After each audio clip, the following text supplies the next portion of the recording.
Okay, did you want to talk edge guarding first? Or... Yeah, the edge guarding would be a little bit shorter, I think, Yeah.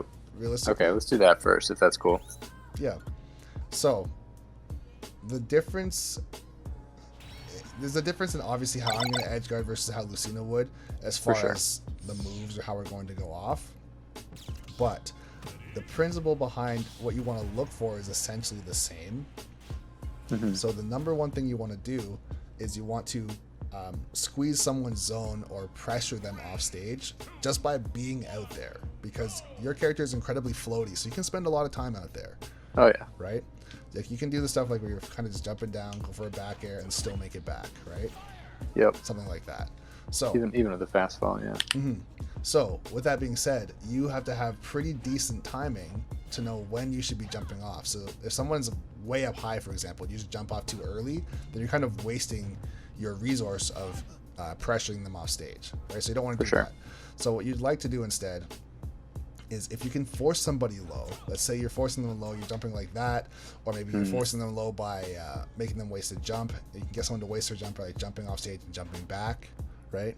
Something like that, just to try and make them like go like this to try and get away from you, and then they have to up B. I would prefer to not have to do that, but if you can run off and then jump back, and I waste my jump because I think you're going to come down and fair me, so I do that. Now when I'm in my up B, that's free real estate, realistically. Yeah. You can kill me with pretty much anything. Even if we trade, So it's... or go ahead. No, go ahead. I was going to say, even if we trade, I'm still dead because I don't have a jump. So if let's say I'm right here, we trade, I have to now do like a side B and an up B, and I'm way too low. That should have been a side B, not a down B. But you get what I'm Sorry.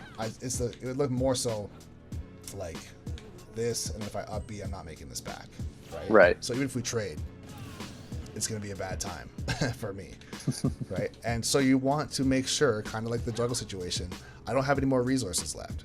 This game is essentially taking away someone's resources. If you take away my ability to use my double jump, right, or you hit me out of my side B, and if I side B again by accident, now I'm way too low to, like, let's say make it back in a single double jump, or like a double jump on an air dodge or something like that, something like this. If I can't do that, then you can go off stage. If I still have the ability to make it back without using my up B, shouldn't be going off stage unless you have a very hard read or you want to pressure me immediately, right? Okay. If I'm off stage, you want to jump out there right away and hit me and then make it back, right? If I have time, or go ahead. Well, I was just gonna say, I think that was the thing for when we were playing, is that I never like you were always at a comfortable height to either double jump back to ledge or side B to ledge. Mm-hmm. And that's the thing, is like if I'm far enough away, you can also try and catch my jump, because you don't have to jump eventually, right? So if you jump with me and you throw out a fair, I'm dead, right? I was gonna say as well, also, if you hit me off stage, let's say you hit me off stage from like here, right? You have to run across the stage and then jump off stage. That's too late. You don't want to jump off stage that late. In that situation, just set up for a ledge trap and then go from there, right? As far as going for a ledge trap, because you want to protect yourself as well. Because let's say, for example, you try and hit me off stage and I recover, I don't know, like that, right? Yeah. But you run across the stage and you do like a falling fair because you think I'm going to go low, and then you completely miss, right? If you completely miss, I now grab the ledge, or I'm hanging from ledge. As you recover, I go like this, and then you die. Or I go for a spike, and then you die, right? So you want to know when it's time to pull the trigger and say, okay, I can go off stage for real, because this is a genuine ledge trap or edge guard opportunity, or I'm slightly too late, and I'm just going to go for the ledge trap instead because I value not making the mistake of dying at 30, because I just can't, right? Obviously. Yeah. But yeah. Ultimately, same sort of thing was the juggling, where you want to take away my resources. If you're going to go off stage or you're going to commit to something, you have to do it either right away from a distance where you're already quite close, or you want to wait till I've used my jump, or you want to force it out, right? So for Lucina then, is like, if I think I'm in a spot where I can edge guard them, I think preemptively going off with something high to force them low is... It can be it can be a decent conditioning tool. I'll tell you right now, though, the majority of good players will not recover high. If someone is recovering like this, for example, there's a good Just chance gonna you can just kill back air them. 'em all Yeah, day. you can just kill them. But as far as you can do a bit of like smoke screening where you want to go for that to make them believe that going low is safe. So it's like, Okay. oh, you're way up here, I'm just gonna go low then. Okay. The next time, and that's the thing too. If you go like this and then you make it back to the stage, you now have your jump back and you can go low. Right? If you Yeah. just like jump off stage and then try and chase them down like that, that could work, but your timing has to be like amazing. Okay. So I probably probably wouldn't do that. I go up Okay. here, maybe do like a short hop, a full hop with nothing, just to like say I'm gonna cover this, so go somewhere else, right? Okay.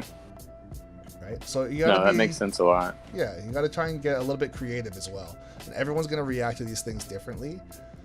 Some people will know exactly what to do, and if you happen to, like I said, get rid of the resources, it's now in your hands to not make the mistake because you've done everything right. They have no more options, and it's up to you to just hit them.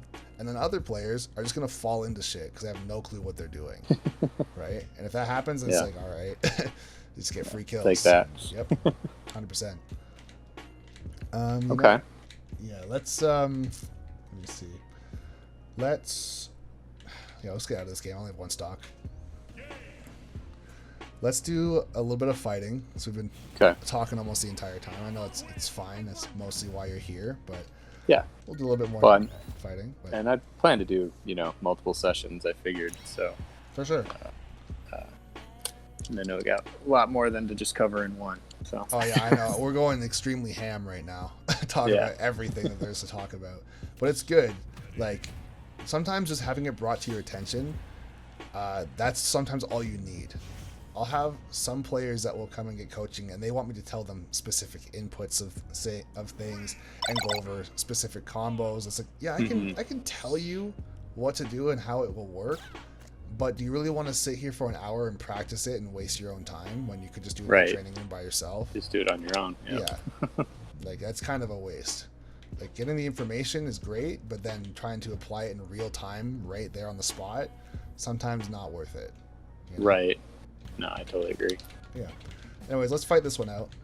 All right. And yeah, let's do it.